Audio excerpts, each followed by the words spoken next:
رسول پاک نے حضرت حسن دے کان دے اندر اذان کہی، حسن دے کان دے اندر اذان کہیے، بچہ پیدا ہوئے او دے کان اندر اذان کہنا رسول پاک دی سنت ہے۔ سب تو پہلا کلمہ جدو بچہ دنیا تے آئے اور تواتر بھی امت آئے اور اجماع امت بھی ہے، اگرچہ یہ روایت دے اندر تھوڑا زیادہ شک شبہ پایا جاندہ ہے تو ایک راوی دے بارے تھوڑی جی بحث کیتی جاندی ہے، لیکن یہ روایت پھر بھی قابل قبول ہے کیونکہ اجماع امت ہے، پوری امت دا اس مسئلے دے اوپر اجماع العمل جاری ہے تواتر دے نال۔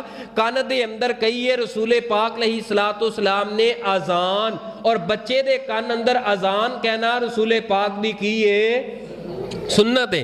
پھر اذان کہن دا طریقہ کی ہے بھلا کی کرنا ہے؟